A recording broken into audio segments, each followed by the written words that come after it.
যত প্রকার আমল আপনি করেন, এর মধ্যে কিয়ামতের ময়দানে সবচেয়ে ওয়েটফুল আমল হবে, সবচেয়ে ভারী আমল হবে আপনার সুন্দর আচরণ। অনেক মানুষ আছেন নামাজটা অনেক সুন্দর, অনেক আলেম আছেন ওয়াজ করে অনেক ভালো, কিন্তু তার মাদ্রাসায় স্টাফদের সাথে, হুজুরদের সাথে, সহকর্মীদের সাথে, বাবুর্চিদের সাথে, অন্য লোকদের সাথে আচরণটা খারাপ করে। আছে না নাই? অনেক মানুষ আছেন হাজী সাহেব, কিন্তু হাজী সাহেবের মুখ দিয়ে এক একটা বাইর হয় 5 মণ ওজনের। আছে না নাই? অনেক মানুষ আছেন অন্য দিক থেকে তার ত্রুটি নাই, কিন্তু সে বদমেজাজ, মাথা যখন গরম হয় কাউকে চিনে না, কি মুখ দিয়ে আসে না আসে কিচ্ছু বলতে পারে না। আছে না নাই এই রোগের রোগী? আমাদের এখানে আছে না নাই এই রোগের রোগী? ভাইরা আমার, যারা আচরণ সুন্দর হবে, যারা আখলাক সুন্দর হবে, নবীজি সাল্লাল্লাহু আলাইহি সাল্লাম বলেছেন কিয়ামতের ময়দানে নেক আমলের দৌড়ে সে এগিয়ে থাকবে। অনেকে নফল নামাজ, নফল রোজা, নফল দান সদকা, তাসবিহ তাহলিল নিয়েও সেই দৌড়ে আগাইতে পারবে না। শুধুমাত্র যে ব্যক্তি কারোর সাথে আচরণ খারাপ করবে না, নিজের আখলাকটা ভালো করবে, অহংকার করবে না, বিনয়ী হবে, গর্ব করবে না, দম্ভ দেখাবে না, বিনয়ী হবে, মাটি হয়ে থাকবে, যে ব্যক্তি মানুষের সাথে গালমন্দ করবে না, মানুষের সাথে দুর্ব্যবহার করবে না, মানুষকে অপমান অপদস্থ করবে না, কারো ভুল হলে সুন্দরভাবে শুধরাবে, এই উত্তম আচরণের দুর্ভিক্ষ চলছে। এটার ভয়াবহ দুর্ভিক্ষ চলছে, এর বড় আকাল চলছে, বড় অভাব চলছে আমাদের সমাজে। আখলাক ভালো, আচরণ ভালো, সেই মুসলমান আপনি খুব বেশি পাবেন না।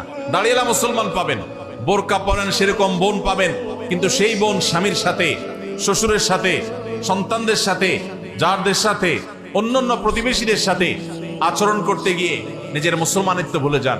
মুসলমান কখনো রূঢ় আচরণকারী হতে পারে না। নবী করিম সাল্লাল্লাহু আলাইহি সাল্লাম জান্নাতি লোকদের মার্কা বলেছেন, জাহান্নামী লোকদের আলামত বলেছেন।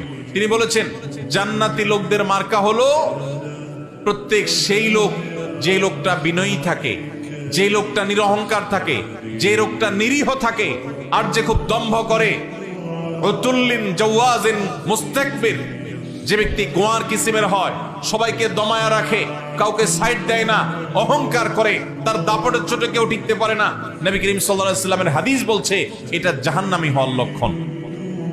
আল্লাহ তাআলা আমাদের সবাইকে এই দুরাচরণ থেকেও বেঁচে থাকার তৌফিক দান করুন। ভাইরা আমার, পরিপূর্ণভাবে মুসলমান হইতে রাজি আছে তো ইনশাআল্লাহ? তাহলে আমাদের আখলাক, আচরণটা সুন্দর করতে হবে। আজ থেকে আমরা প্রতিজ্ঞা করে যাব আমরা কারোর সাথে আচরণ খারাপ করব না। নিজের ঘরের বউয়ের সাথে যদি আচরণ খারাপ করেন, বাহিরে যত নামাজ কালাম পড়েন, যত হুজুর সাজেন, যত মাহফিল শুনেন, 2 পয়সার কোনো লাভ নাই। এই জন্য নবীজি সাল্লাল্লাহু আলাইহি সাল্লাম বলেছেন খায়রুকুম খায়রুকুম লি আহলি ওয়া আনা খায়রুকুম লি আহলি। তোমাদের মধ্যে সবচেয়ে ভালো সে যে তার বাসার পরিবারের লোকদের কাছে ভালো, তার বউয়ের কাছে ভালো। কারণ বাহিরে ভালো সাজা খুব সোজা, দোকানদার হিসাবে কাস্টমারের সাথে নরম নরম কথা বলা খুব সোজা। আপনার আসল রূপ, আসল চেহারা, আসল ব্যবহার দুনিয়ার আর কেউ জানুক আর না জানুক, আপনার বউ, আপনার মা, আপনার বোন, বাসার লোকজন তারা ঠিকই জানে। এই জন্য আপনার বাসার লোকজন আপনাকে ভালো বলে না খারাপ বলে, এটা আপনাকে আগে জানতে হবে। এখন মুশকিল হলো ব্যবহার এত খারাপ যে বউ খারাপ বলবে যে ওই সাহসও বউয়ের নেই। ঠিক না ঠিক? যদি আপনার স্ত্রী আপনাকে ভালো মানুষ হিসাবে স্বীকৃতি দেয় আপনার অগোচরে, আপনি জানেন যে আপনার স্ত্রী বলে যে ওনার ব্যবহার সবচেয়ে ভালো, মধুর, মুগ্ধ, কখনো আমাকে কষ্ট দিয়া কথা বলে না, বাপের বাড়ির খোঁটা দেয় না। অনেক মানুষ আছে নামাজ কালাম পড়ে, বউরে বাপের বাড়ির খোঁটা দেয়, আছে না নাই?